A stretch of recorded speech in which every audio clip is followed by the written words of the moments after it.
Khu vườn Lẽ Thật xin chào các bạn. Một ngày mới tốt lành. Sáng hôm nay mình chia sẻ với các bạn về những sai lầm khi bắt đầu làm nông nghiệp vườn rừng. Và trong series này mình sẽ chia sẻ rất là tất cả những cái sai lầm khi một người mới bắt đầu mua vườn và xây dựng vườn rừng. Bởi cái đó, nếu như các bạn chưa đăng ký kênh thì các bạn nhớ đăng ký kênh nha. Và các bạn có thể theo dõi series này và các bạn có thể nhận về cho mình rất là nhiều kiến thức bổ ích. Qua đó các bạn có thể giảm đi những cái sai lầm. Giảm đi sai lầm có nghĩa là giảm đi rất là nhiều thiệt hại trong nhiều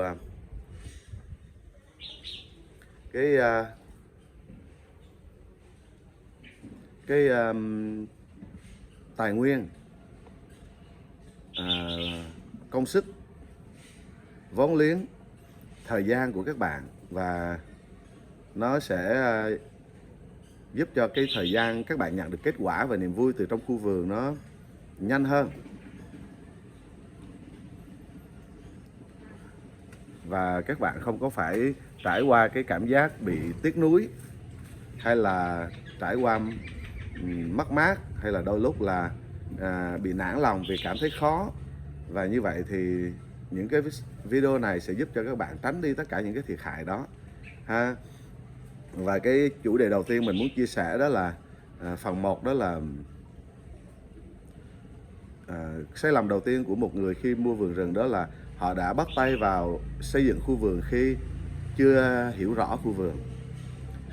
Có những lúc thì khi mỗi một người mua vườn, có đôi lúc chúng ta trong lúc mới vừa mua được khu vườn mà chúng ta vui quá và chúng ta bắt tay vào làm ngay vì yêu thích nông nghiệp, yêu thích trồng trọt, yêu thích vườn rừng nên chúng ta mới mua đất, mới làm vườn. Ước mơ của chúng ta là có những bạn thì ước mơ về vườn, có những bạn thì ước mơ làm nông nghiệp sạch để có thực phẩm sạch để ăn, có bạn thì ước mơ bỏ phố về vườn và tranh thủ để xây dựng càng nhanh càng tốt để ổn định cuộc sống và sớm nhận được những cái kết quả mà mình đã ao ước, mình đã lên kế hoạch. Và chúng ta chưa có hiểu rõ về đất. Khi chúng ta mua một cái khu đất về, điều đầu tiên là chúng ta phải hiểu rõ được cái diện tích của chúng ta chính xác nó ở đâu, để rồi chúng ta có thể lên một cái gọi là một bản phác thảo. Chúng ta cũng không cần, nếu như chúng ta có những người thì thích chi tiết ra thì vẽ lên một cái bản phác thảo cái khu đất của mình, và sau đó thì vẽ ra cái cách để mà mình trồng trọt cái khu vườn đó. Nhưng ít nhất các bạn phải, nếu không làm như vậy thì các bạn ít nhất các bạn cũng phải biết được đất của mình đến đâu và chính xác đến cái góc nào. Khi các bạn biết như vậy, tại sao mình nói về điều này? Khi các bạn biết được như vậy thì cái khu vườn thì tất nhiên nó phải có cái hàng rào. Và nếu như các bạn trồng cây mà với diện tích lớn và các bạn chưa có tài chánh, hoặc là tài chánh lúc đầu chúng ta dồn để làm những cái công việc khác, nhưng cái điều mà chúng ta trồng và bảo vệ vườn đó thì ít nhất chúng ta sẽ phải có cái hàng rào, gọi là hàng rào sinh học. Hàng rào sinh học là chúng ta sẽ trồng cây dọc ven cái vườn của chúng ta. Vì chúng ta trồng nông nghiệp vườn rừng hoặc là hữu cơ không hóa chất thì chúng ta phải có hàng rào sinh học để che những đất của những người hàng xóm. Họ phun xịt, ví dụ như phun xịt thuốc diệt cỏ nè, phun thuốc diệt rầy nè, trừ nấm nè, rồi thậm chí rồi họ bón phân hóa học hay là họ phun thuốc hóa học. Thì khi bạn có một cái khu vườn có một cái hàng rào sinh học như vậy, nó sẽ cản những cái hóa chất đó và cái độc tố đó bay vào trong khu vườn của bạn và ảnh hưởng đến cây của bạn và ảnh hưởng đến môi trường sống của bạn, sức khỏe của bạn và vi sinh vật ở trong đất của bạn, và thậm chí là ảnh hưởng đến những cây nhỏ của bạn nữa. Ví dụ như họ có cây lớn sát vườn của bạn, họ xịt lên những cây lớn với những cái liều lượng rất là lớn, mà bạn trồng dưới này những cây nhỏ hay là những cái cây bằng hạt, thì cái hóa chất đó nó bay vào thì nó sẽ cháy cây của bạn, hoặc là nó sẽ chai đất, làm xấu đất ở cái đường biên đó, và nó chai đất thì cây của bạn không phát triển nổi. Và đến mùa khô, mùa nắng họ lại cũng tiếp tục xịt, thì mùa nắng đất chai, cây nhỏ mà lại thêm hóa chất nữa thì cây nó sẽ bị cháy, nó bị chết các bạn. Nên cái điều đơn giản đầu tiên là các bạn phải hiểu được đất của mình. Và cái sai lầm thứ hai đó các bạn, xin lỗi, đó là cái sai lầm mà một người mua vườn trải qua, đó là họ phải biết rõ cái khu vườn. Và nếu như bạn không có biết rõ cái khu vườn thì bạn sẽ cái vấn đề thứ hai khi chúng ta đó nữa đó là khi chúng ta chưa có hiểu rõ về vườn đó, thì chúng ta sẽ ra những cái quyết định rất là sai lầm. Ví dụ như có nhiều khi chúng ta mua cái vườn về, chúng ta chưa có biết rõ những cái loại cây trong vườn, và chúng ta đã vội vàng vì mới mua vườn về mà chúng ta muốn chặt trả sinh khối xuống dưới đất để cho vườn nó sớm phục hồi lại. Thì khi bạn cưa cây đó, trả sinh khối xuống dưới đất á, đôi lúc chúng ta lại cưa nó quá tay, chúng ta cắt tỉa nó quá nhiều. Vì chúng ta đã nghe rằng làm vườn rừng thì chúng ta phải cắt tỉa càng nhiều càng tốt, trả sinh khối xuống để cho vi sinh vật ăn. Và nhờ đó đất được phục hồi, được phát triển, được phục hồi, được giải độc và và có dinh dưỡng để cho cây cối chúng ta trồng xuống được phát triển. Nên chúng ta đi cắt hạ cây rất là nhiều. Rễ chúng ta cũng lấy thêm diện tích để trồng những cây mới vào. Và như vậy chúng ta cắt đi những cái cây mà về sau chúng ta sẽ tiếc. Chúng ta cần cây để làm nhà, chúng ta cần cây để làm trụ tiêu. Chúng ta cần làm cây để che mát những cái cây nhỏ mà chúng ta trồng bằng hạt xuống, hay là khi nó còn nhỏ trong khu vườn cần bóng che mát. Chúng ta cắt tỉa là tốt các bạn, nhưng mà sai lầm đó là chúng ta cắt quá nhiều. Và cái vườn nó bị trống, và chúng ta cắt luôn cả những cái cây mà chúng ta chưa biết tên nữa trong lúc chúng ta sẵn làm. Chúng ta đâu có thời gian tra Google xem hình ảnh coi đó cây đó là cây gì. Những cây này chúng ta chặt rồi có một cây khác nó lẻ loi, nó nằm đó sẵn trên cái tiến trình chúng ta cắt tỉa đó, chúng ta cắt nó luôn.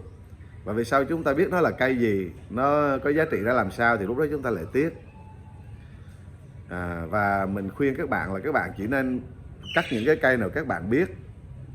Những cây chưa biết thì để lại và tra cứu. Sau này khi các bạn biết rồi, các bạn có quyết định là có cắt bỏ nó hay không, thì lúc đó các bạn hãy cắt bỏ. Còn nếu không thì các bạn sẽ tiếc. Nhưng mà sau đó thì các bạn mất cái cây rồi. Và để cho các bạn không phải tiếc đó, thì cây nào các bạn chưa biết đó, mình khích lệ các bạn, nếu như cái vị trí đất đó mà nó không ảnh hưởng đến cây nào hết, thì các bạn hãy để cho nó lớn lên. Khi nó lớn lên rồi chúng ta sẽ nhận dạng về cây dễ hơn là khi nó nhỏ. Còn nếu như các bạn để cho nó ra trái luôn nữa, ra hoa ra trái luôn nữa thì càng dễ biết nữa.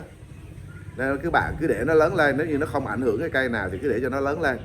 Và khi nó lớn lên rồi thì các bạn hãy quyết định. Trước đó các bạn có thể tỉa nó đi, để nó lớn cũng là một cái cây để mà nó phát triển, để nó mang nhiều sinh khối, và mình có thể tỉa trả lại khu vườn rồi, và khu vườn sẽ tốt mà. Nên là mình cứ để cho nó lớn lên và mình cắt tỉa từ từ thôi. Khi bạn chưa biết rõ nó thì đừng có cắt nó luôn ha. Thì đó là một trong những cái sai lầm.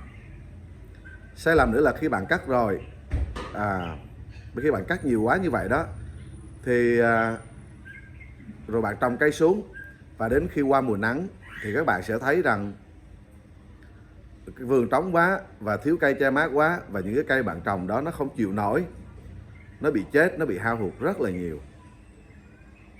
Và lúc đó bạn sẽ ao ước rằng trước đó mình làm chậm hơn một chút, thì bây giờ nó đỡ rồi. Mình vừa tiếc những cái cây mà mình cần, là ví dụ như những cây mình có thể thả dây tiêu lên mình cũng cắt mất tiêu, những cây che bóng mát mình cũng cắt mất tiêu, rồi những cây giá trị rất là cao và cây gỗ quý mình cũng cắt mất tiêu, hay là những cái cây mà có trái ngon không có thông dụng trên thị trường, chim nó ăn, nó đem về, nó thả hột trong vườn của mình. Và sau này khi mình làm vườn lâu năm rồi, mình có hiểu biết lên thì mình mới phát hiện ra, ôi hồi đó mình trong vườn mình có cây này mà mình cắt mất tiêu mình không biết. Như vậy thì nó sẽ rất là uổng các bạn, rất là đau lòng, rất là tiếc nuối. Như vậy đó là cái sai lầm khi chúng ta chưa hiểu về vườn. Rồi khi chúng ta mới mua vườn thì chúng ta cần phải làm gì? Chúng ta cần phải hiểu về vườn, gồm chúng ta phải đi và quan sát. Chúng ta đi tới và đi lui. Chúng ta quan sát thật kỹ khu vườn để chúng ta có thể xem thử chúng ta có thể xem nó một cách rõ ràng, để rồi sau đó chúng ta quy hoạch cây cối cho nó phù hợp. Và đôi lúc sai lầm nữa là khi các bạn mua vườn vào mùa nắng mà các bạn cắt tỉa, các bạn vội vàng cắt, xong nó đến mùa mưa, các bạn nhìn, thậm chí là gần đến mùa mưa các bạn vội vàng cắt tỉa đi để mùa mưa mình trồng trọt. Và rồi các bạn cắt tỉa, lo vội cắt tỉa, và các bạn không có đủ thời gian để cho các bạn quan sát hay là suy nghĩ, thì các bạn cắt quá tay. Và sau đó mùa mưa các bạn trồng xuống, trồng thật là nhiều, nhiều ơi là nhiều, trồng đủ loại cây mình ưa thích hết ở trong niềm vui mà. Và khi đến mùa nắng các bạn bị sốc vì cây của bạn chết quá nhiều, nó không sống nổi vì thiếu tàn tán che chở. Và đôi lúc là các bạn trồng quá nhiều, các bạn quản lý không hết nữa. Và mình sẽ nói tiếp về trong những cái sai lầm tiếp theo. Các bạn trồng quá nhiều cũng quản lý không hết nữa. Nếu như các bạn mua đất vào mùa nắng thì cái điều mà duy nhất mà các bạn cần nên làm, tốt nhất các bạn có thể làm, đó là các bạn để cái vườn yên đó. Và các bạn cần làm gì? Các bạn cần mùa nắng thì các bạn phải tranh thủ xây nhà, và đi đến đi lui để xem thật kỹ khu vườn của mình có gì và còn cái gì để mình giữ lại. Và trong mùa mưa mình sẽ cắt bỏ cái gì mình không cần và mình thêm vào những cái cây khác, hoặc là trước khi những cơn mưa đến. Nếu bạn cắt khi bạn mới vừa mua mà mùa nắng các bạn cắt cây ra thì vườn nó bị sốc nhiệt, nó nóng. Vì những cái cây mà còn sống lại là những cái cây đã quen với nhiệt độ đó rồi. Những cây không chịu được thì nó đã chết rồi. Nhưng mà khi các bạn cắt nó xong thì nó đang quen với nhiệt độ đó, thì bây giờ nó lại sốc nhiệt nữa, và những cái cây còn lại nó cũng bị chết luôn các bạn. Nó bị chết rất nhiều. Đó là sai lầm rất lớn của những người mới mua đất làm nông nghiệp. Chúng ta biết trên lý thuyết nhưng chúng ta chưa biết trên thực tế. Và khi chúng ta với niềm vui và sự hăng hái đó, chúng ta vội vàng để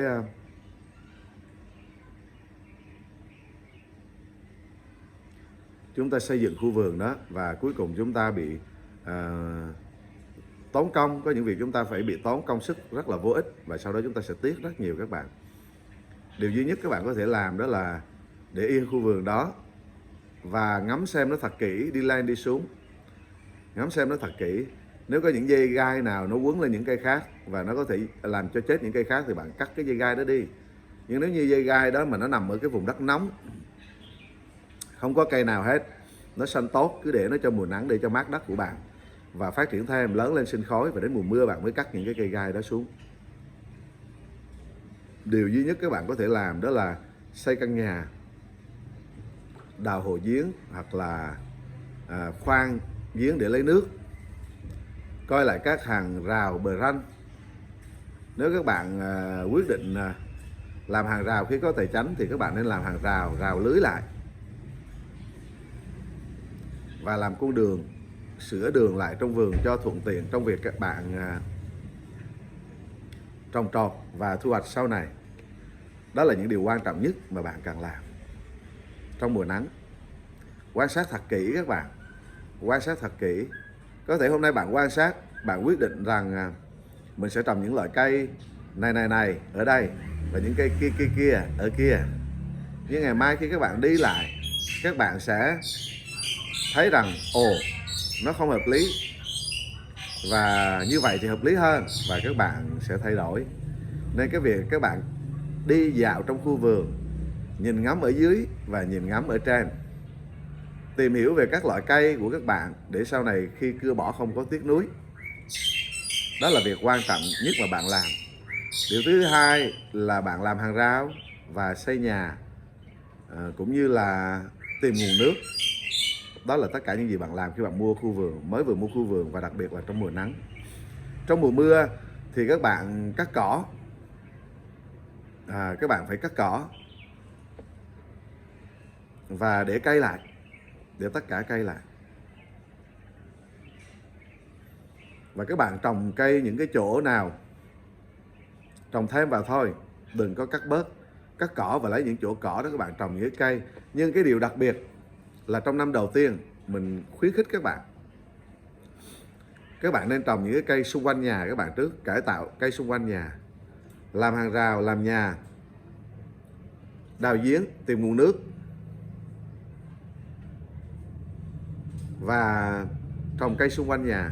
Vì gần nhà bạn thì bạn sẽ có nước vì bạn đào giếng, và điều thứ hai nữa là bạn dễ quản lý, dễ chăm sóc. Điều thứ ba nữa là vì nó gần nên bạn học và bạn quan sát được, và bạn có thể từ cái khu ngay nhà của các bạn đó, các bạn có thể quan sát sự phát triển của cái đất của các bạn nó như thế nào. Thì qua năm sau các bạn sẽ hiểu rõ về đất, về khí hậu, về thời tiết, mà các bạn có thể trồng những cái cây khác tốt hơn. Và điều đặc biệt là gần nhà các bạn sẽ quản lý nó. Lúc đầu các bạn rất là nhiều việc, khi mới khu vườn các bạn mới mua khu vườn, các bạn rất là nhiều việc và các bạn rất là bận rộn, nên những cây gần nhà thì các bạn sẽ chăm sóc nó dễ nhất. Và điều tiếp theo nữa, vì sao trồng gần nhà, điều mà bạn làm khi bạn mới mua đất đó là bạn phải làm nhà, tìm nguồn điện. Mùa nắng thì càng phải tranh thủ điều đó, làm hàng rào, tìm nguồn nước và tìm nguồn điện để các bạn có thể gắn camera, hoặc là các bạn phải bắt năng lượng mặt trời với một chi phí thấp thôi cũng được, nếu như bạn không có nhiều tài chính. Trong vòng 20 triệu đổ lại hoặc là 30 triệu đổ lại là có cả điện và camera. Tại sao các bạn cần có camera khi các bạn xây dựng một khu vườn? Nếu như các bạn ở đó thì có cái camera nó cũng tốt, còn nếu các bạn không ở đó thì camera là điều rất là quan trọng. Nó không những là nó có thể quan sát khu nhà của các bạn, nhưng cái điều đặc biệt hơn đó là nó có thể quan sát thời tiết, và bạn có thể nhìn thấy khu vườn và sự thay đổi của nó trong mỗi mùa, để bạn biết là khi nào các bạn đến để làm việc. Các bạn biết được trong một năm đó, các bạn biết là khi nào mùa mưa đến. Cứ 2 ngày các bạn xem một lần thì các bạn sẽ thấy được diễn biến. Các bạn thấy cây nó đã cao như vậy, có nghĩa là đã đến lúc đi cắt cỏ rồi. Và như vậy thì có camera các bạn sẽ quan tâm được thời tiết. Và mỗi năm thì thời tiết nó cũng khác nhau, nó không có giống nhau hoàn toàn 100%, nó chỉ tương tự thôi, và đôi lúc là có những năm nó khác biệt luôn. Và chính cái việc bạn không ở gần vườn đó mà bạn có một cái camera đó, thì bạn sẽ quan sát và bạn sẽ biết được đâu là thời điểm mà bạn sẽ chăm sóc vườn. Có những lúc lên thì là không có việc làm, có những lúc lên thì lại đến vườn thì lại quá trễ. Nên khi bạn có cái camera thì các bạn sẽ biết trước luôn là mình khi nào lên, và các bạn có thể sắp xếp công việc để các bạn có thể đến khu vườn và làm việc. Và khi nào các bạn không cần lên, dù các bạn dự định lên rồi nhưng thấy chưa cần, thì các bạn có thể sắp xếp công việc của các bạn cho những việc khác và để nó lại sau, vì nó chưa có cần thiết trong lúc này. Như vậy thì đó là phần 1 của việc mình chia sẻ về trong series những sai lầm thì khi mới bắt đầu xây dựng khu vườn rừng. Hy vọng các bạn yêu thích, các bạn đăng ký kênh và theo dõi những cái vlog tiếp theo mà mình sẽ chia sẻ trong thời gian sắp đến. Tất cả những sai lầm, và khi các bạn xem qua rồi thì nó sẽ giúp đỡ cho các bạn trong tương lai xây dựng khu vườn rất là nhẹ nhàng. Mình đã đi trước, mình đã trải qua những cái bất cập mà mình chia sẻ lại cho các bạn, cùng với những hiểu biết mà mình biết nữa. Mình chia sẻ cho các bạn để các bạn tránh, và như vậy việc xây dựng vườn rừng của các bạn sẽ trở nên rất là nhẹ nhàng, không có bị tốn kém tất cả mọi chi phí cho những việc sai lầm, và chúng ta còn cái tài nguyên đó để đầu tư vào khu vườn cho nó tốt đẹp hơn. Khu vườn Lẽ Thật xin chào các bạn, hẹn gặp lại các bạn vào những vlog tiếp theo. Bye bye.